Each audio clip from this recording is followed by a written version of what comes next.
Selamat pagi anak-anak, bertemu kembali dalam pembelajaran daring PPKN kelas 11 video ke-13 bab yang keempat. Pada pertemuan ketiga ini Bapak akan menjelaskan mengenai sub pokok bahasan B. Peran Indonesia dalam menciptakan perdamaian dunia melalui organisasi internasional. Bagaimana keterlibatan bangsa Indonesia dalam organisasi internasional? Indonesia terlibat dalam berbagai organisasi internasional. Hal tersebut sebagai perwujudan dari komitmen bangsa Indonesia dalam menciptakan perdamaian dunia. Nah, untuk menambah wawasan kalian, berikut Bapak akan memaparkan peran Indonesia dalam beberapa organisasi internasional. Yang pertama yaitu peran Indonesia dalam Perserikatan Bangsa-Bangsa. Indonesia resmi menjadi anggota PBB ke-60 pada tanggal 28 September tahun 1950 dengan suara bulat dari para negara anggota. Hal tersebut terjadi kurang dari setahun setelah pengakuan kedaulatan oleh Belanda melalui konferensi Meja Bundar. Indonesia dan PBB memiliki keterikatan sejarah yang kuat mengingat kemerdekaan Indonesia diproklamirkan pada tahun 1945, tahun yang sama ketika PBB didirikan. Sejak tahun itu pula PBB secara konsisten mendukung Indonesia untuk menjadi negara yang merdeka, berdaulat, dan mandiri. Peran PBB terhadap Indonesia pada masa revolusi fisik cukup besar seperti ketika terjadi agresi militer Belanda. Yang pertama, Indonesia dan Australia mengusulkan agar persoalan Indonesia dibahas dalam sidang umum PBB. Yang selanjutnya, PBB membentuk komisi 3 negara yang membawa Indonesia, Belanda ke meja perundingan Renville. Ketika terjadi agresi militer Belanda kedua, PBB membentuk UNCI yang mempertemukan Indonesia Belanda dalam perundingan Rum-Royen.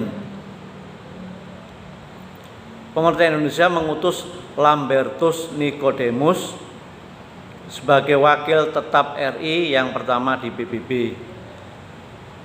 Duta Besar Nicodemus telah memiliki peran besar dalam usaha mendapatkan pengakuan Indonesia terhadap kemerdekaan Indonesia pada saat konflik antara Belanda dan Indonesia pada tahun 1947.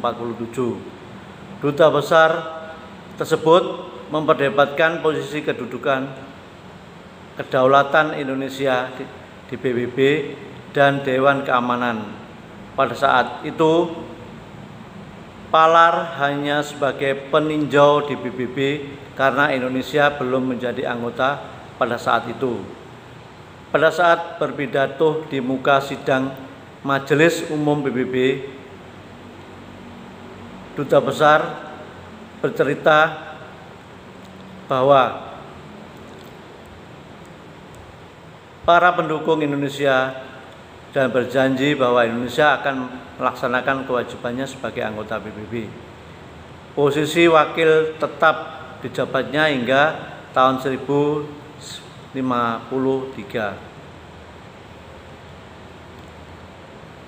Indonesia juga terlibat langsung dalam pasukan perdamaian PBB.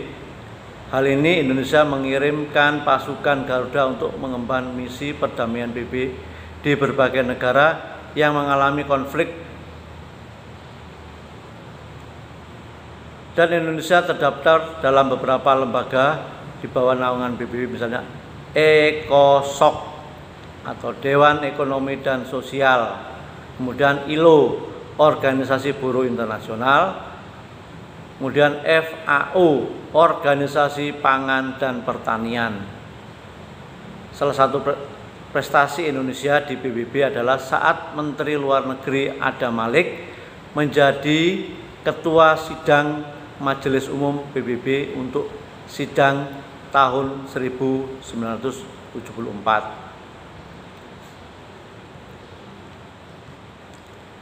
Masa bakti 2007 sampai 2009, proses pemilihan dilakukan Majelis Umum PBB melalui pemungutan suara dengan perolehan 158 suara dukungan dari keseluruhan 192 negara anggota yang memiliki hak pilih pada Komisi Hukum Internasional PBB.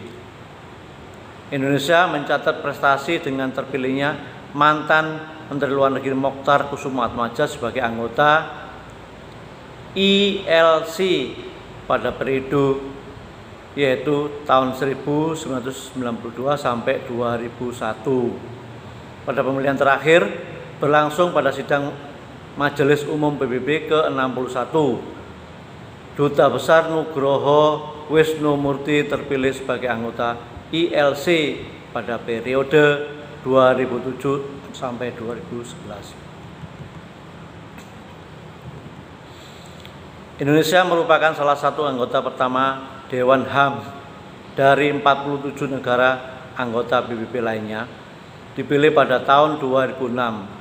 Kemudian terpilih kembali menjadi anggota Dewan HAM untuk periode 27 sampai 2010 melalui dukungan 166 suara negara anggota PBB.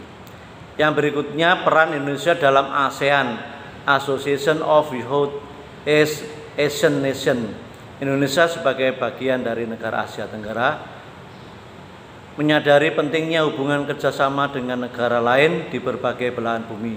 Hal ini sesuai dengan yang tertuang dalam tujuan negara sebagai yang tercantum dalam pembukaan Undang-Undang Dasar 45, yaitu ikut melaksanakan ketertiban dunia yang berdasarkan perdamaian abadi dan keadilan sosial.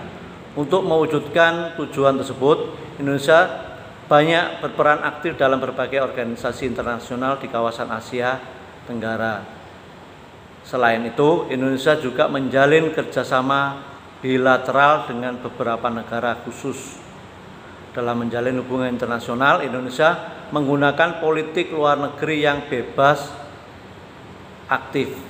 Artinya, bangsa Indonesia bebas menentukan sikap yang berkaitan dengan dunia internasional. Aktif artinya Indonesia berperan secara aktif dalam memperjuangkan terciptanya perdamaian dunia dan berpartisipasi dalam mengatasi ketegangan internasional. Indonesia adalah negara terbesar di Asia Tenggara dan memegang peran penting dalam hal keamanan dan stabilitas di Asia Tenggara. Peran Indonesia dalam ASEAN hingga saat ini tidak pernah surut. Bahkan ASEAN menjadi prioritas utama dalam politik luar negeri Indonesia. Indonesia selalu aktif berpartisipasi dalam setiap penyelenggaraan konferensi tingkat tinggi atau KTT atau pertemuan-pertemuan ASEAN.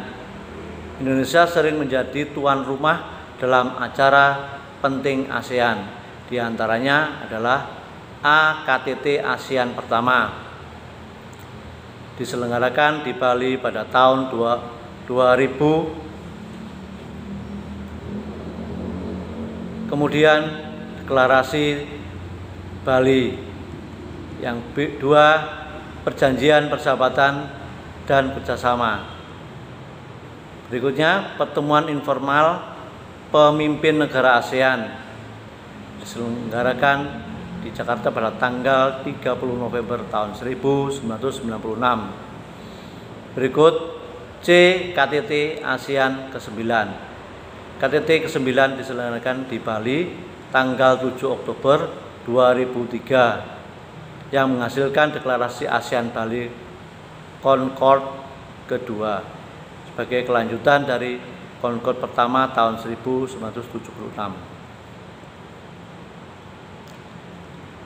Negara-negara ASEAN menyepakati gedung sekretaris ASEAN bertempat di Jakarta. Di gedung inilah Sekretaris Jenderal ASEAN bertugas, yaitu 3 tokoh dari Indonesia yang bernama Menteri sebagai pejabat Sekretariat Jenderal ASEAN adalah H.R. Darsono periode tahun 1977 sampai 1978. Yang ketiga, peran serta Indonesia dalam gerakan non-blok. Bagi Indonesia, gerakan non-blok atau GNB merupakan wadah yang tepat bagi negara berkembang untuk memperjuangkan cita-citanya, dan untuk itu Indonesia senantiasa berusaha secara konsisten dan aktif membantu berbagai upaya ke arah pencapaian tujuan dan prinsip gerakan non-blok. GNB mempunyai arti yang khusus bagi bangsa Indonesia yang dapat dikatakan lahir sebagai negara netral yang tidak memihak. Hal tersebut tercermin dalam pembukaan Undang-Undang Dasar 1945 yang menyatakan bahwa kemerdekaan adalah hak segala bangsa, dan oleh sebab itu maka penjajahan di atas dunia harus dihapuskan karena tidak sesuai dengan pri kemanusiaan dan keadilan. Selain itu, diamanatkannya pula bahwa Indonesia ikut melaksanakan ketertiban dunia yang berdasarkan kemerdekaan, perdamaian abadi, dan keadilan sosial. Kedua mandat tersebut juga merupakan falsafah dasar GNB. Sesuai dengan politik luar negeri yang bebas aktif, Indonesia memilih untuk menentukan jalannya sendiri dalam upaya membantu tercapainya perdamaian dunia dengan mengadakan persahabatan dengan segala bangsa. Sebagai perwujudan dari politik luar negeri yang bebas dan aktif, selain sebagai salah satu negara pendiri GNB, Indonesia juga senantiasa setia dan memegang teguh prinsip dan aspirasi GNB. Sikap ini secara konsisten ditunjukkan Indonesia dalam kiprahnya pada masa kepemimpinan Indonesia pada tahun 1992 sampai 1995. Selama 3 tahun dipimpin Indonesia, banyak kalangan menyebut GNB berhasil memainkan peran penting dalam pencaturan politik global lewat Jakarta Message. Indonesia memberi warna baru pada gerakan ini dengan meletakkan titik berat bersama kerjasama pada pembangunan ekonomi. Indonesia akan tetap berupaya menyumbangkan perannya untuk kemajuan GNB di masa yang akan datang dengan mengoptimalkan pengalaman yang telah didapat selama menjadi ketua. Demikianlah penjelasan sub pokok peran Indonesia dalam menciptakan perdamaian dunia melalui organisasi internasional. Selanjutnya, tugas mengidentifikasikan organisasi internasional selain PBB, ASEAN, dan gerakan non-blok yang diikuti Indonesia yang berkaitan dengan upaya untuk menciptakan perdamaian dunia. Lebih jelasnya lihat paket halaman 138. Kerjakan di buku, berikan nama dan kelas di sebelah kanan atas, kirim ke Telegram. Sekian untuk pembelajaran hari ini. Atas perhatian dan kerjasamanya, ucapkan terima kasih. Selamat pagi.